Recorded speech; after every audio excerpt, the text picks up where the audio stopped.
बात है 20th century की, जब समुद्री किनारों पर ओवरफिश पाई गई और इसने लोगों को टेंशन में डाल दिया। क्योंकि ऐसा जब इतिहास में पहली बार हुआ था तो कुदरत ने इंसानों को जरा भी नहीं बख्शा था। तूफान, आंधी, बाढ़, भूकंप, आग, सब ने धरती को अपने लपेटे में ले लिया और अब इतिहास यही चीज दोहरा रहा है, लेकिन इस बारी कुछ अलग है। इस बारी हमें ओवरफिश के साथ साथ भी कुछ और मंजर देखने को मिल रहे हैं। ऐसा समुंदर के अंदर क्या है कि ये सारे जानवर वहां पे रहने से अच्छा बाहर अपनी मौत को चुन रहे हैं।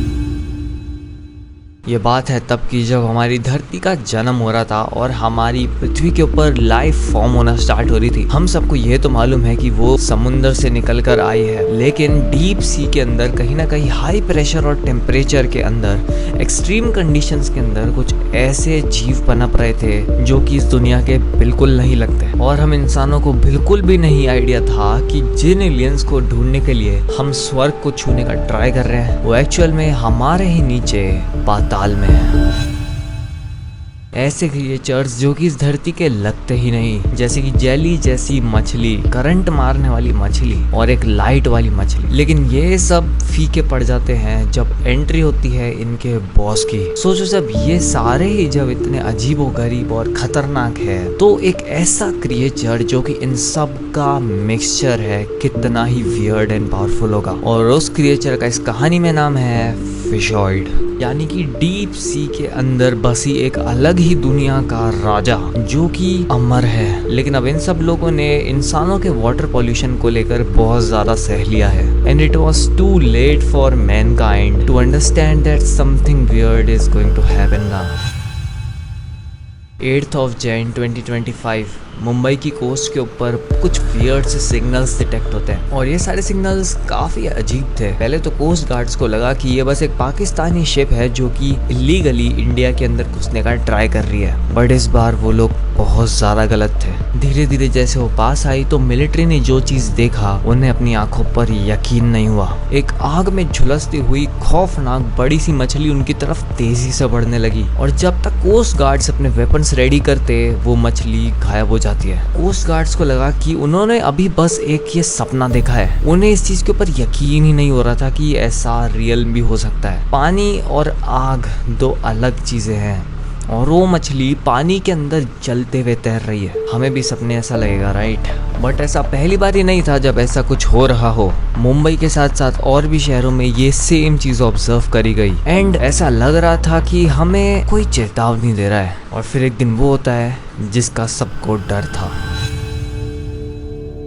ये मछली हमें अगेन मुंबई की कोस्ट पे स्पॉट होती है, लेकिन इस बारी मिलिट्री तैयार थी अपने वेपन्स के साथ, लेकिन इस बारी वो उसके ऊपर फायर कर देते हैं completely unaware of its power and capabilities. उस गोली का असर उस मछली के ऊपर तो जरा भी नहीं होता, बट वो एक गोली उसको भड़काने के लिए काफी थी, जिससे अब कई हजारों लोगों की जान जाने वाली है। वो मछली गुस्से से पागल होकर मुंबई को अटैक कर देती है और अब आर्मी और मिलिट्री भी उसका कुछ नहीं बिगाड़ पा रही थी। It was completely shocking to see कि दो अलग अलग एंटिटी फायर एंड वाटर कैसे एक ही चीज के अंदर रिसाइड कर सकते हैं। ये मछली शहर की तरफ बढ़ती जा रही थी और अपने पीछे छोड़ती जा रही थी आग और तबाही का मंजर, लेकिन अचानक ही उस फिश को अपनी ही आग सताने लगती है और पागलों की तरह चीखते चिल्लाते हुए वो मछली वापस अपने रास्ते चल जाती है, leaving a massive destruction behind it. Mumbai के कोस्ट गार्ड की एक छोटी सी गलती की वजह से आज मुंबई में हजारों जाने जा चुकी थी, लेकिन अब बारी थी इसके राज को पकड़ने की कि आखिर ऐसा क्या हुआ कि वो मछली अचानक से वापस लौट गई। हे लेडीज एंड जेंटलमैन, अगर आपको ये वीडियो अभी तक पसंद आ रहा है तो प्लीज़ सब्सक्राइब का बटन दबाएं। It will take only 3 seconds, but मेरे लिए वो बहुत मैटर करता है, तो प्लीज़ गाइस सब्सक्राइब कीजिए एंड या वीडियो में आगे बढ़ते हैं। मुंबई के अंदर इस इंसिडेंट को स्टडी करने के लिए पूरी दुनिया से लोग इकट्ठा होते हैं और कई महीनों की रिसर्च के बाद ये मालूम पड़ता है कि इस क्रिएचर का एक पावर सोर्स था जहां से उसको वो पावर्स मिल रही थी एंड वो पावर सोर्स सिर्फ कुछ एक फिक्स रेंज तक ही एक्टिव रहता है, जिसके बाद में वो इनइफेक्टिव होगा और उस मछली की पावर्स एक्चुअली गायब होने लगेगी। And eventually they found out कि उस जगह के आसपास जब वो मछली आ रही थी डीप सी के अंदर एक ऐसी चीज मौजूद थी जहाँ से बहुत ही खतरनाक एनर्जी के एमिशंस हो रहे थे, यानी कि उस जगह के आसपास एक ऐसा पावर सोर्स मौजूद था जो कि उस मछली को एनर्जी दे रहा था। And once they figure out about this thing, इस बारी वो अगली मछली के लिए तैयार थे। 1 मंथ लेटर कोलकाता के अंदर ये सेम क्रिएचर वापस से स्पॉट होता है, but this time the military was ready. But इस बारी इवेंचुअली फिश को ना मार के उनका टारगेट था पावर का सोर्स, जो कि उसी मछली के पास में डीप सी के अंदर मौजूद था। तो इंडियन सबमरीन्स डीप सी के अंदर मौजूद उस पावर सोर्स के ऊपर अटैक करती है and eventually they were able to destroy the power source. और पावर सोर्स डिस्ट्रॉय करते एक तरीके से गेम अब इंसानों के हाथों में आ चुका है, क्योंकि अब वो मछली सिवाय मंडी में बिकने के किसी काम की नहीं। और अब एक बार ये चीज डिकोड होने के बाद में कई और जगह भी ये मछली स्पॉट हुई, लेकिन इवेंचुअली मारी गई। इंसानों को लगा कि अब हम जीत रहे हैं, बट इन रियलिटी ये तो अभी नरक की शुरुआत थी, क्योंकि अभी एंट्री बाकी थी फिशॉइड की, वो मछली जो कि इन सब की एबिलिटीज का एक मिक्सचर है। और इंसान लोग इस चीज के लिए बिल्कुल भी तैयार नहीं थे। Dear humans, you fought well, but I think you have a bad news.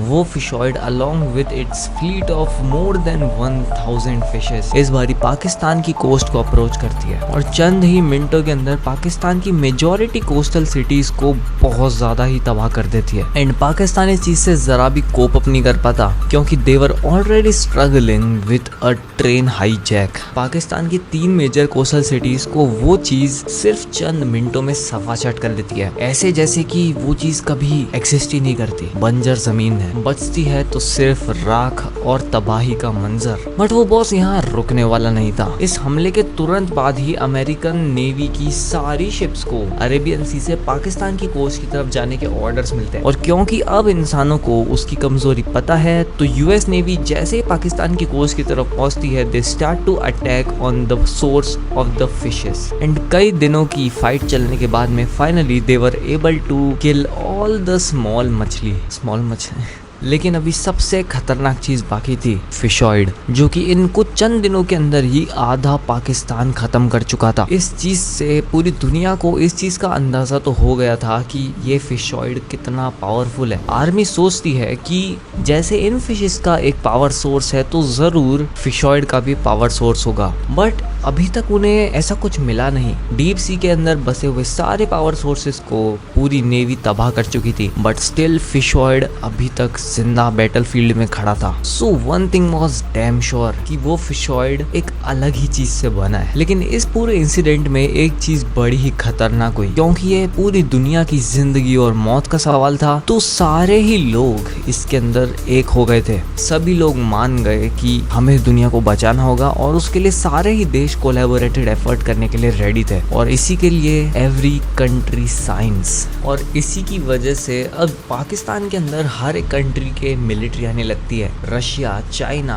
India, US, जो बोलो वो। और वो सारे देश अपने अलग अलग मोस्ट पावरफुल वेपन्स उस फिशॉइड के ऊपर बरसाने लगते हैं। बट ऐसा लग रहा था कि वो उसके लिए बस रेत के दाने हैं, क्योंकि अभी तक वो more than 75% of the Pakistan को खत्म कर चुका था और अब धीरे धीरे वो इंडिया की तरफ बढ़ रहा था। तो सब चीजों से परेशान होकर दुनिया को उस चीज का सहारा लेना पड़ता है जो वो कभी नहीं चाहते थे। Yes, I am talking about nuclear weapons. उस मछली के ऊपर 3 न्यूक्लियर वेपन्स गिराए जाते हैं, जो कि हिरोशिमा और नागासाकी में फेंके गए न्यूक्लियर वेपन्स से 5 गुना ज्यादा स्ट्रॉन्ग थे। और उन वेपन्स के इफेक्ट में पूरा पाकिस्तान खत्म हो जाता है। बट एक बात बहुत अच्छी होती है कि अब वो फिशॉइड रुक जाता है फाइनली। बट ये सिलसिला ज्यादा लंबा नहीं चलेगा, क्योंकि तभी अचानक आसमान से बिजली गिरती है और वो फिशॉइड वापस जिंदा हो जाता है। लेकिन कैसे? क्योंकि वो फिशॉइड सारी समुद्री जानवरों की ताकत अपने अंदर पोजेस करता था, जिनमें से एक थी इमॉर्टैलिटी, अमर रहने की ताकत। सारी मिलिट्री उसके ऊपर वापस से वही न्यूक्लियर बॉम्ब्स डालती है, बट इस बारी भी सेम चीज होती है। थोड़ी देर बेहोश रहने के बाद में वापस से बिजली गिरती और वो वापस जिंदा हो जाता। तो एक चीज तो क्लियर थी कि इस चीज को मारने के लिए न्यूक्लियर भी कुछ काम का नहीं था। और धीरे धीरे इंसान सारी होप छोड़ चुके थे और वो फिशॉइड धीरे धीरे इंडिया की तरफ बढ़ रहा था। चलते चलते इंडिया की बॉर्डर से महज कुछ किलोमीटर दूर जब वो फिशॉइड आता है तो इंडिया की सैटेलाइट्स कुछ वियर्ड डिटेक्ट करती है, एक यूएफओ जैसी चीज जो कि एक मछली और बर्ड का कॉम्बिनेशन था। क्या यही है वो चीज थी जो कि उस बॉस को रिवाइव करने के लिए रिस्पॉन्सिबल थी? क्या यही था फिशॉइड का पावर सोर्स? बिना ज्यादा टाइम जाया करे इंडिया के स्पेस डिफेंस सिस्टम उस मछली को मार गिराते हैं और दोबारा इंडिया और पाकिस्तान की बॉर्डर पे साइलेंस छा जाता है। लेकिन इस बारी वो परमानेंट था। ऐसा लग रहा था कि जो चीज इंसानों के लिए इम्पॉसिबल लग रही थी वो फाइनली हम जीत चुके थे। इस कहानी से एक चीज तो क्लियर है कि अगर इंसान लोग साथ मिल जाए ना तो कुछ भी पॉसिबल है। फिशॉइड का खतरा तो हमारे ऊपर से चले गया, लेकिन अभी भी हम लोग रुक नहीं रहे हैं। हम अभी भी समुद्र के अंदर कचरा फेंके जा रहे हैं और हमारी धरती को बर्बाद कर रहे हैं। अभी मैं करंटली जयपुर के अंदर हूँ और अप्रैल के महीने में यहाँ पर 41 डिग्री सेल्सियस टेम्परेचर जाने लगा है। एक्सट्रीम हीट वेव्स हो रही है। पॉल्यूशन इतना ज्यादा है कि सांस लेने में भी आपको घुटन महसूस होगी। कई जगहों पर वाइल्ड फायर्स हो रही है, कई जगहों पर ग्लेशियर्स पिघल रहे हैं। तो ये क्लियरली हमारी धरती का एक संकेत है कि हमें रुकना होगा। अगर आपको ये वीडियो अच्छा लगा एंड आपको लगा कि ये तो कुछ अलग ही क्रिएटिव वे था इस चीज को